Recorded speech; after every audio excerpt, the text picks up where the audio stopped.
அபி, பாட்டி எல்லாருமே சேர்ந்து பேசிட்டு இருக்காங்க. அதுக்குள்ள அபியோட அம்மா, அப்பா எல்லாருமே அங்க வந்துட்டாங்க. வந்தவுடனே பயங்கரமா கோவத்தோட அப்படியே திட்டுறாங்க.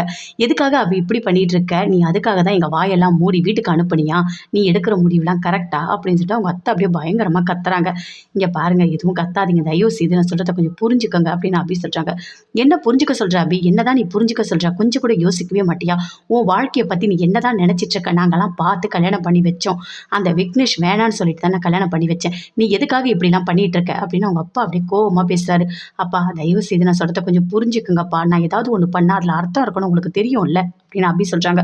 அத கேட்டோனே அவங்க அப்பாவுக்கு இன்னும் கோவம் அதிகமா தான் வருது. "இங்க பாரும்மா, நீங்க 2 பேரும் சேர்ந்து ஏதோ புடிக்காம கல்யாணம் பண்ணி வச்சுட்டோம். இனிமேவாவது சேர்ந்து வாழ்வீங்கன்னு நான் நெனச்சேன். ஆனா நீ இவ்ளோ பெரிய குண்ட தூக்கி போடுறியேம்மா, இதெல்லாம் நல்லா இருக்கா?" அப்படின்னு சொல்லிட்டு அவங்க அப்பா அப்படியே கத்துறாரு.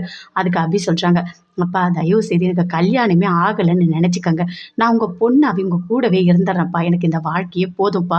எனக்கு வேண்டாம்ப்பா.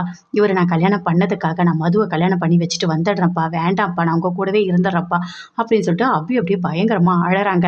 அத பார்த்தோனே அவங்க அம்மாவும் திட்டுறாங்க. "என்னங்க இது? இதெல்லாம் பார்க்க எப்படிங்க இருக்கு?" அப்படின்னு சொல்லிட்டு பயங்கரமா பேசிட்டு இருக்காங்க. உடனே அவங்க அத்தை திட்டுறாங்க. "இங்க பாரு அபி, உன் இஷ்டத்துக்குலாம் இங்க யாரும் முடிவெடுக்க முடியாது. நீ பண்றது எல்லாமே தப்புன்னு எங்களுக்கு தெரியுது. உன் பேச்செல்லாம் எங்களால கேட்க முடியாது" அப்படின்னு சொல்லிட்டு அவங்க அத்தையும் அப்படியே கோவமா பேசுறாங்க. "புரிஞ்சுக்கங்க. தயவு செய்து புரிஞ்சுக்கங்க. அவருக்கு அவங்கள தான் புடிச்சிருக்கு. யாருக்கு மனசு பொருத்தமா இருக்கோ, அவங்க கூட தான் சேர்ந்து வாழ முடியும். எல்லார் கூடவும் எல்லாரும் வாழ முடியாது. எனக்கும் அவருக்கும் செட்டே ஆகல" அப்படின்னு சொல்லிட்டு அபி சொல்றாங்க. "என்ன அபி பேசிட்டு இருக்க? என்ன பேசிட்டு இருக்க?" அப்படின்னு சொல்லிட்டு அனு சொல்றாங்க. "செட் ஆகாம தான் நீ போய் ஆஃபீஸ்ல அவ்ளோ வேல பார்த்தியா? அவருக்கு எல்லாமே நீ பண்ணியா? செட் ஆகலன்னு பொய் சொல்லாத அபி" அப்படின்னு அனு சொல்றாங்க. "ஆமா அபி, நீங்க எதுக்காக இப்படி பேசிட்டு இருக்கீங்க? ஒரு இடத்துல கூட ராகவ் உங்கள விட்டு குடுத்து பேசுனதே இல்ல தெரியுமா? நீங்க பேசுறது எல்லாமே ரொம்ப தப்பா இருக்கு. கண்டிப்பா ராகவ் அப்படி கிடையாது" அப்படின்னு சொல்லிட்டு ஆகாஷும் சொல்றாரு. கொஞ்சம் வெயிட் பண்ணலாமா? கொஞ்சம் டைம் இருக்கு. வெயிட் பண்ணி பார்க்கலாம்" அப்படின்னு சொல்லிட்டு ஆகாஷோட அப்பா சொல்றாரு. "இல்ல சின்னம்மா, வேண்டாம். இதுக்கும் மேல வெயிட் பண்ண வேண்டாம். நான் எடுக்கிற முடிவு எல்லாமே கரெக்ட்டா தான் இருக்கும். தயவு செய்து புரிஞ்சுக்கங்க" அப்படின்னு சொல்லிட்டு அபி சொல்றாங்க. உடனே பாட்டி அப்படி கத்துறாங்க. "எதுக்காக அபி இப்படி பண்ணிட்டு இருக்க? நீ பண்றது எல்லாமே தப்பு. புரிஞ்சுக்கோ. சரியா? இது வாழ்க்கை. இது விளையாட்டு இல்ல.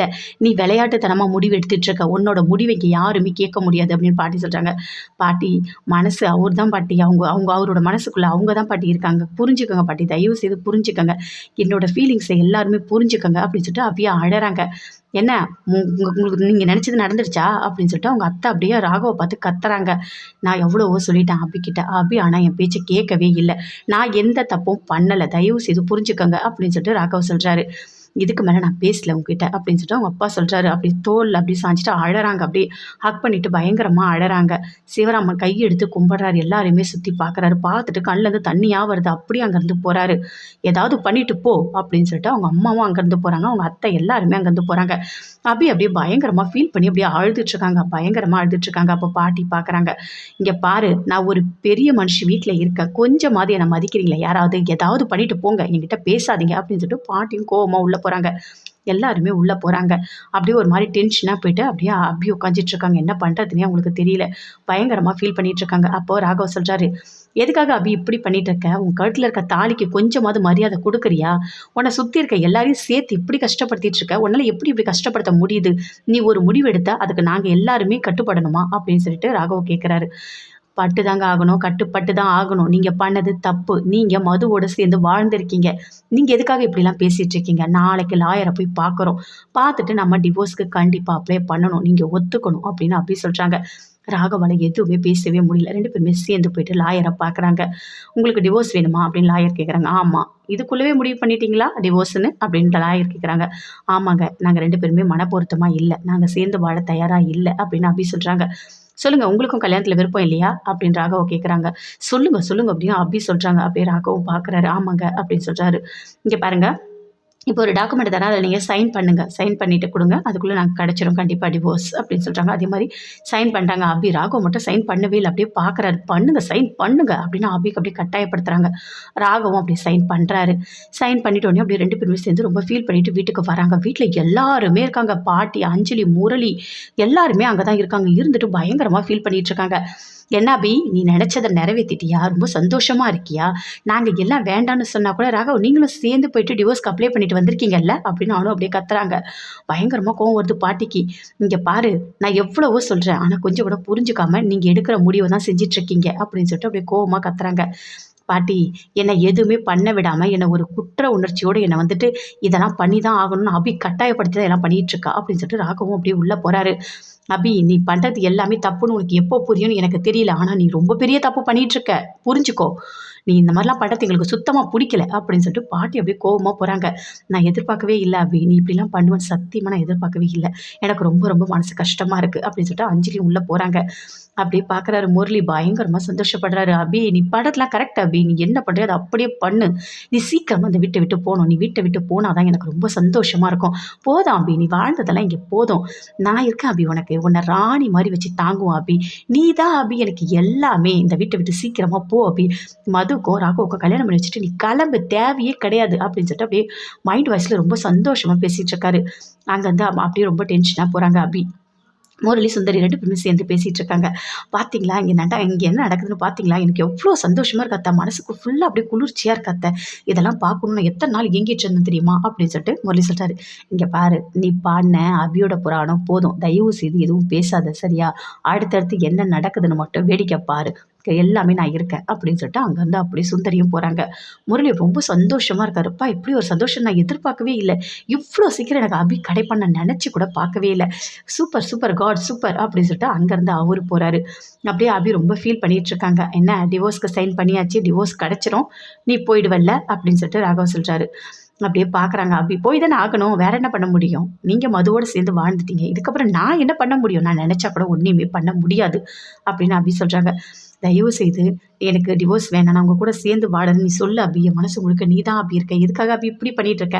நீ பண்ற ஒரு விஷயமும் என்னால் தாங்க முடியல அபி. தயவு செய்து புரிஞ்சுக்கோ அபி அப்படின்னு சொல்லிட்டு ராகவ் அப்படியே ஃபீல் பண்ணி அப்படியே மனசுக்குள்ளே அப்படி நினைச்சிட்டு இருக்காரு. எதுவுமே பேசவே இல்லை அபி. அப்படியே அமைதியா இருக்காங்க. ராகவ் மட்டும் பயங்கரமா ஃபீல் பண்ணிட்டு இருக்காரு. என்ன பண்றதுனே இவளை தெரியலையே. அடம் பிடிச்சி இப்படி பண்ணிட்டு இருக்கான்னு. அபி தயவு செய்து என் கூட வாழ்வன்னு சொல்லு அபி அப்படின்னு சொல்லிட்டு அப்படியே மைண்ட் வாய்ஸ்ல அப்படி யோசிச்சுட்டு இருக்காரு. அப்படியே கோவமா வருது. போய் கேட்கறாரு அபி கிட்ட. ஏன் அபி எதுக்காக நீ இப்படி பண்ணிட்டு இருக்க? நீ பண்றது எல்லாமே தப்பா இருக்கு அப்படின்னு ராகவ் சொல்றாரு. என்னங்க என்ன தப்பா இருக்கு? உங்களை மதுக்கு கல்யாணம் பண்ணி வச்சுட்டு ஒரு மூளையா பார்த்து உட்காந்துக்கிட்டு ஐயோ என் வாழ்க்கை போயிடுச்சுன்னு அழுவன்னு நினைச்சிங்களா? கண்டிப்பா நான் அழவே மாட்டேன். கொஞ்சம் கூட யோசிக்காம பேசிட்டு இருக்கீங்க. நீங்க மதுவோட சேர்ந்து வாழ்ந்துட்டீங்க. இனிமே உங்களுக்கு வேற வழியே கிடையாது. மது கூட தான் நீங்க சேர்ந்து வாழ்ந்து ஆகணும் அப்படின்னு சொல்லிட்டு அப்படியே அபி சொல்றாங்க. அதை கேட்டுனே ராகுவுக்கு என்ன பண்றதுன்னு தெரியல. பயங்கரமா அப்படியே கோவமா வருது. அங்க விபூதி இருக்கு. அதை எடுத்து அப்படியே அபியோட ஃபேஸ்ல அப்படியே அடிக்கிறாரு. அடிச்சுட்டு அப்படியே நிக்கிறாரு. பாக்குறாங்க அபிக்கு அப்படியே கோவமா வருது. ராகவன் நினைக்கிறாரு எல்லாமே பண்ணிட்டு ஒண்ணுமே தெரியாத மாதிரி இருக்கியா? நான் தப்பு பண்ணேன்னு சொல்றேன். ஆனா அது உண்மையா பொய்யா எதுவுமே எனக்கு தெரியாது அப்படின்னு சொல்லிட்டு அப்படியே ராகவ் பயங்கரமா கோவமா இருக்காங்க. அப்படியே அபியும் பாக்குறாங்க. அபி 2 பேருமே அப்படியே டென்ஷனா இருக்காங்க. அப்படியே ரொம்ப ஃபீல் பண்ணிட்டு இருக்காங்க. அபியோட அம்மா அப்பா அத்தை 3 பேருமே சேர்ந்து என்னதான் இந்த பொண்ணு பண்ணிட்டு இருக்கா? ஒண்ணுமே புரியவே இல்லை. இவ பண்றது தப்புன்னு சொல்லிட்டு எல்லாருக்குமே புரியுது. அது ஏன் அவளுக்கு மட்டும் புரியவே மாட்டுது? ஒரு 5 நிமிஷத்துல அப்படியே வாழ்க்கை விட்டு கொடுத்துட்டு வரேன்னு அசால்ட்டா சொல்லிட்டு இருக்கா. வாழ்க்கை போனா திரும்பி கிடைக்குமா? இதெல்லாம் நல்லாவா இருக்கு? நம்ம பிடிக்காம தான் கல்யாணம் பண்ணி வச்சோம். ஆனா இப்ப புரிஞ்சுக்கிட்டாங்க. சேர்ந்து வாழ போறாங்கன்னு நான் நினைச்சிட்டு இருந்தேன். கடைசியில இப்படி பண்ணிட்டு இருக்கா அப்படின்னு சொல்லிட்டு அவங்க அத்தை அப்படியே கோவமா கத்துறாங்க. வர கோவத்துக்கு அபிய 2 அறை விட்டு தான் கேட்கணும். இந்த மாதிரிலாம் பண்ணாத அப்படின்னு சொல்லிட்டு அவங்க அத்தை சொல்றாங்க. இங்க பாருங்க நீங்க என்ன சொன்னாலும் அவ கேட்க மாட்டா. அவ என்ன முடிவு எடுக்கிறாளோ அதை அப்படிதான் எடுப்பா அப்படின்னு சொல்லிட்டு சிவராமன் சொல்றாரு. ரொம்ப ஃபீல் பண்றாரு. என் பொண்ணோட வாழ்க்கை இப்படி போகும் நான் நினைச்சு கூட பார்க்கவே இல்லை. மனசு முழுக்க நான் அவ்வளோ சந்தோஷமா இருந்தேன். என் பொண்ணு நல்லா தான் இருக்க போறா. நான் நல்லா தான் கொடுத்துருக்கேன். நல்ல மாப்பிள்ளை தான். இனிமே அவ வாழ்க்கை நல்லா இருக்கும். 2 பொண்ணுமே நல்லா இருக்காங்க அப்படின்னு சொல்லிட்டு நான் சந்தோஷமா இருந்தேன். ஆனா அது எல்லாத்துலயும் இடி விழுந்த மாதிரி ஆயிடுச்சுக்கா. என்னால இதை தாங்கவே முடியலக்கா அப்படின்னு சிவராமன் சொல்றாரு. இங்க பாரு சிவராமா நீ இதெல்லாம் பெருசா எடுத்துட்டு யோசிச்சுட்டு இருக்காத. புரியுதா? உனக்கு உடம்பு சரியில்லை. அதை பத்தி யோசி. கொஞ்சம் கூட கவலைப்படாத விடு. அதை பார்த்துக்கலாம். கொஞ்சம் கொஞ்சமா அந்த பிரச்சனையை எப்படியா சரி பண்ணி விடலாம். அதுக்காக நீ அதையே யோசிச்சுட்டு இருக்காத அப்படின்னு அவங்க அக்கா சொல்றாங்க. எப்படிக்கா யோசிக்காம இருக்க முடியும்? எப்படி யோசிக்காம இருக்க முடியும்? ஒரு பொண்ணோட வாழ்க்கை போது என் பொண்ணு என் வீட்டோட இருக்க போறா. இதெல்லாம் நினைச்சா என்னால தாங்க முடியுமாக்கா அப்படின்னு சொல்லிட்டு சிவராமன் சொல்றாரு. நீ சொல்றது எல்லாமே புரியுது. ஆனா உன் பொண்ணுக்கு எதுவுமே புரிய மாட்டுதே. நம்ம என்ன சொன்னாலும் ஏதாவது பேசுறாளா? ஏதாவது காது கொடுத்து கேட்கறாளா? கொஞ்சம் கூட புரிஞ்சுக்கவே மாட்றா. மதுவை ராகவுக்கு கல்யாணம் பண்ணி வைக்கணும். கண்டிப்பா வைக்கணும். இதை மட்டும் தான் அவ பேசிட்டு இருக்கா அப்படின்னு சொல்லிட்டு அவங்க அத்தை சொல்றாங்க. அவங்க அம்மாவும் ரொம்ப வருத்தப்படுறாங்க. எனக்கும் அங்க நடக்கிறதெல்லாம் பார்க்கும்போது ரொம்ப கஷ்டமா இருக்கு. என்னால தாங்கவே முடியல அப்படின்னு சொல்லிட்டு அவங்க அம்மா அப்பா அக்கா 3 பேருமே சேர்ந்து ரொம்ப வருத்தமா பேசிட்டு இருக்காங்க. இந்த பொண்ணுக்கு எப்படிதான் எடுத்து சொல்லி புரிய வைக்கிறதுனே தெரியலையே. இவளுக்கு ஏன் புரியவே மாட்டுது? ஏன் இப்படி இருக்கா? ஒண்ணுமே புரியல. அந்த பொண்ணு உயிரோட வரும்போதே எனக்கு தோணுச்சு. ஏதோ அங்கே தப்பு நடக்க போகுதுன்னு. அதனால தான் அந்த பொண்ணு இங்கே வந்தால் நல்லா இருக்கும்னு சொல்லிட்டு நான் சொன்னேன். நாங்களே கல்யாணம் பண்ணி வைக்கிறணும் சொன்னேன் அப்படின்னு சிவராமன் சொல்கிறாரு. நாம எல்லாமே கரெக்டாக யோசிச்சிருக்கோண்டா. ஆனால் அபி தான் எல்லாமே பிளான் பண்ணி பண்ணியிருக்கா. வேணும் தான் மதுவை விடாமல் அந்த வீட்டில் வச்சு இப்போ ராகவுக்கு கல்யாணம் பண்ணி வைக்கணும்னு சொல்லிட்டு எல்லாமே அவள் வேணும் தான் பண்ணிகிட்டு இருக்கா அப்படின்னு சொல்லிட்டு அவங்க அக்கா அப்படியே ஒரு மாதிரி டென்ஷனாக சொல்லிட்டு இருக்காங்க. மது அப்படியே நின்றுட்டே இருக்காங்க. அங்கேருந்து வராங்க முரளி சுந்தரி 2 பேருமே சேர்ந்து மது கிட்ட பேசிகிட்டு இருக்காங்க. இங்கே பாருமா, நீ எந்த காரணத்துக்கு கொண்டும் ராகுவை விட்டு கொடுத்துறாத அப்படின்னு சுந்தரி சொல்கிறாங்க. இல்லை ஆண்டி, கண்டிப்பாக நான் விட்டு கொடுக்கவே மாட்டேன். ஏற்கனவே நான் ராகவை இழந்து ரொம்ப ரொம்ப கஷ்டப்பட்டுட்டேன். அபி வந்து கரெக்டான முடிவு தான் எடுத்திருக்காங்க. நான் கண்டிப்பாக ராகவை கல்யாணம் பண்ணிப்பேன். அது மட்டும் இல்லை, ராகவை நல்லபடியாக நான் பார்த்துக்கணும். அது மட்டும் தான் இப்போ என் மனசில் இருக்குது. வேறு எதுவுமே எனக்கு இல்லை. என்னோட வாழ்க்கையை நான் யாருக்காகவும் எதுக்காகவும் விட்டு கொடுக்க மாட்டேன். நான் ராகவை கல்யாணம் பண்ணிப்பேன் அப்படின்னு மது சொல்கிறாங்க. அதை கேட்டோடனே முரளி சுந்தரி 2 பேருமே சந்தோஷமாக சிரிக்கிறாங்க. நம்ம போட்ட பிளான் எல்லாமே சூப்பராக ஒர்க் அவுட் ஆகுது அப்படின்னு சொல்லிட்டு. இங்கே பாருமா, எந்த காரணத்தை கொண்டும் நீ மனசு மட்டும் மாறிடாத சரியா? ஓ மனசு முழுக்க ராகவ தான் இருக்கான்னு எங்கள் எல்லாருக்குமே தெரியும். அது மட்டும் இல்லை, நீ இல்லைன்னா உனியே ராகவோட ஃபேஸ் எப்படி திரும்ப மாறிச்சு, எவ்வளோ கஷ்டப்பட்டான்னு தெரியுமா?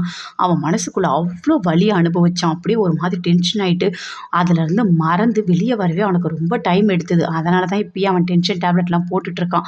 உன் மேலே அவன் உயிரையே வச்சிருக்கான் தெரியுமா? நீ இல்லாத ஒரு வாழ்க்கையை அவனால் வாழவே முடியாது.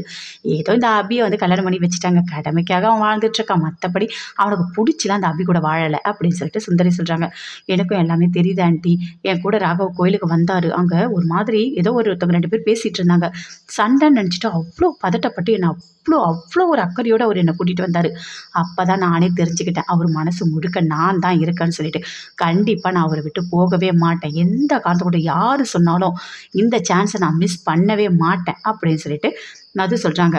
சரிம்மா, உன்னோட முடிவை நீ தெளிவாயிரு சரியா, நாங்கள் போகிறோம் அப்படின்னு சொல்லிட்டு சுந்தரி முரளி 2 பேருமே அப்படியே போகிறாங்க. என்ன அத்தை, சூப்பராக சொல்ல வேண்டியதெல்லாம் சொல்லிட்டீங்க போல இருக்கு அப்படின்னு முரளி சொல்கிறாரு. வேற என்ன பண்ணுறது, இவளை பிடிச்சா மட்டும்தான் எல்லா விஷயமும் நடக்கும். இனிமேல் இருக்கு அந்த ராகவுக்கு அப்படின்னு சொல்லிட்டு 2 பேருமே சேர்ந்து சந்தோஷமாக பேசிட்டு போகிறாங்க. பாட்டி ஒரு மாதிரி ஃபீல் பண்ணிக்கிட்டு ரூம்குள்ளேயே இருக்காங்க. அப்படியே வராங்க. வந்தோடனே அஞ்சலி எல்லாருமே பார்க்குறாங்க. என்னம்மா என்னாச்சு உங்களுக்கு, ஏன் ஒரு மாதிரி இருக்கீங்க அப்படின்னு கேட்குறாரு ஆகாஷோட அப்பா. இல்லைடா, எனக்கு ஒரு மாதிரி ரொம்ப கஷ்டமாக இருக்குது. இங்கே நடக்கிறதெல்லாம் பார்க்கும்போது வீட்டுக்கு பெரிய மனுஷி நான் இருக்கிறேன்ற எண்ணம் இந்த வீட்டில் இருக்க யாருக்குமே இல்லை. அவங்கவுங்க இஷ்டத்துக்கு அவங்கவுங்க முடிவெடுக்கிறாங்க. இதெல்லாம் பார்க்குறதுக்காக நான் இருக்கேன். நான் தானே அபிக்கு கல்யாணம் பண்ணி வச்சேன். ஆனால் அவள் ஒரு முடிவு எடுக்கும்போது ஒரு வார்த்தை கூட என்கிட்ட கேட்கவே இல்லை. பெரியவங்க நாங்கள்லாம் சொல்கிறோம், இது தப்பு, கல்யாணம் ஆயிடுச்சு, இனிமேல் சேர்ந்து தான் வாழணும்னு. ஆனால் அது எதையுமே அபி புரிஞ்சுக்கிற மாதிரி இல்லை. எதுக்காக இப்படி கஷ்டப்படுத்திட்டு இருக்கா? மதுவை வந்து சேர்த்து வைக்கணும்னு நினைக்கிறான். எனக்கு இதெல்லாம் ஒன்றுமே புரியல, எனக்கு பிடிக்கவே இல்லை, எனக்கு அவ்வளோ டென்ஷனாக இருக்குது அப்படின்னு சொல்லிட்டு அவங்க அம்மா சொல்கிறாங்க. அம்மா, நீ தேவையில்லாத டென்ஷன் ஆகிட்டு இருக்காது சரியா?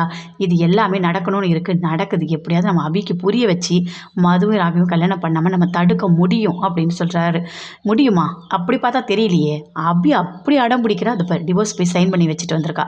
இதெல்லாம் நல்லாவா இருக்குது? அவங்க வீட்டில் என்ன நினைப்பாங்க? அந்த பொண்ணை கல்யாணம் பண்ணும்போது நல்லா பார்த்துப்போன்னு நினச்சாரு கல்யாணம் பண்ணி கொடுத்துருப்பாங்க.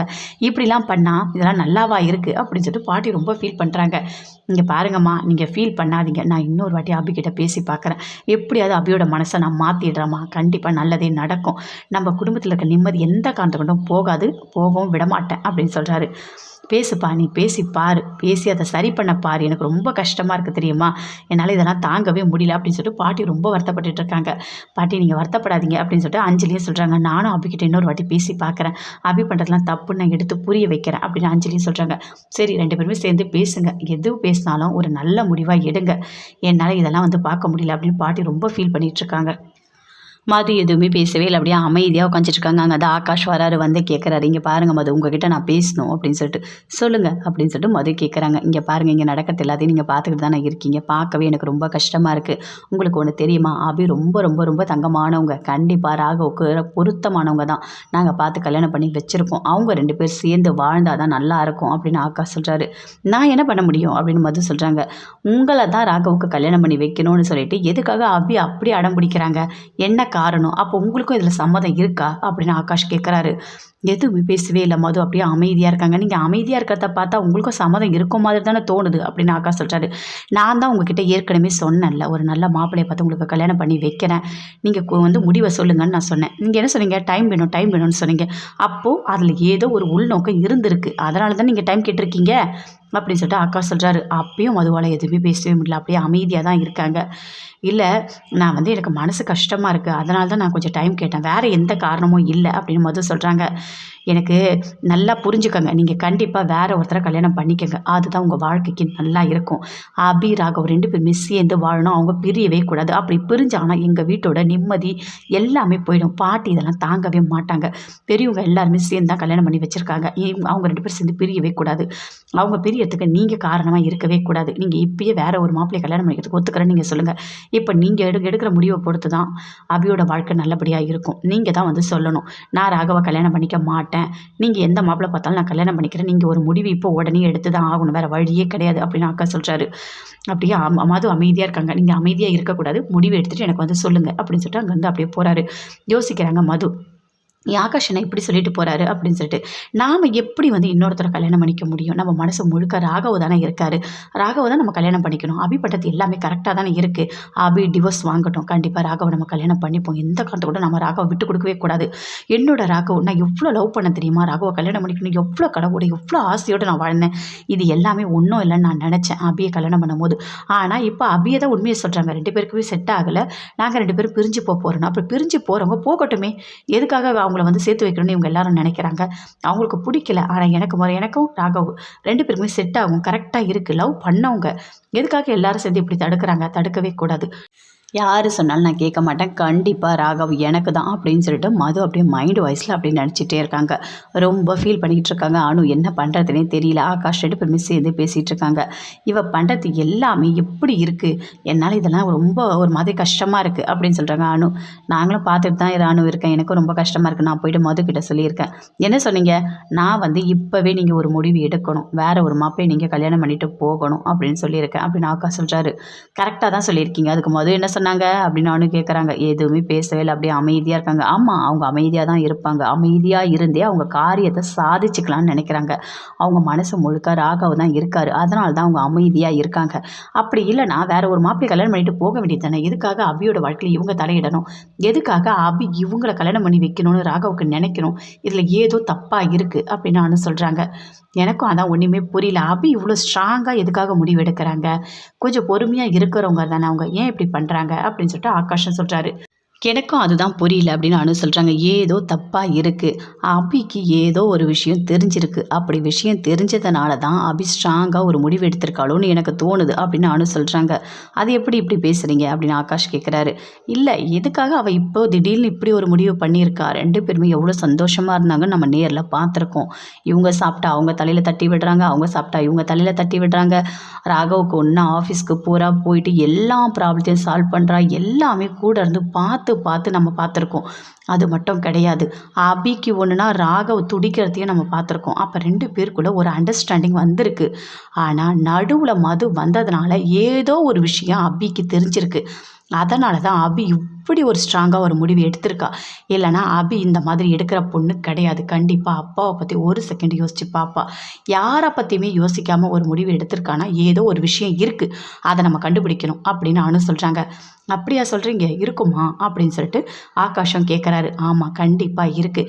சரி, அப்போ அதை கண்டுபிடிக்க நம்ம என்ன பண்ணலாம், இந்த பிரச்சனை எப்படி சால்வ் பண்ணலாம்னு நம்ம யோசிக்கலாம் அப்படின்னு ஆகாஷ் சொல்கிறாரு. சீக்கிரமாக அதை தெரிஞ்சுக்கணும். நீங்கள் அபிக்கிட்ட அப்படியே பேச்சு கொடுத்துக்கிட்டே இருங்க. ஏதாவது உங்களுக்கு விஷயம் கிடைக்குதான்னு பாருங்கள், ஏதாவது ஒரு வகையில் அபி ஏதாவது சொல்கிறாங்கன்னு பாருங்கள்.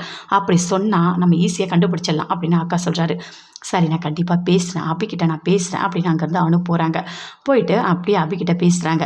இங்கே பாரு அபி, நீ வந்துட்டு இப்படி ஒரு முடிவை எடுத்திருக்கனா என்ன காரணம் எனக்கு சொல்லு. கரெக்டாக இருக்கணும், அந்த காரணம் கரெக்டாக இருந்தால் ஓகே அப்படின்னு அனு சொல்கிறாங்க. என்ன அனு, ஃபஸ்ட்லேருந்து நீ அதையே கேட்டுட்ருக்க.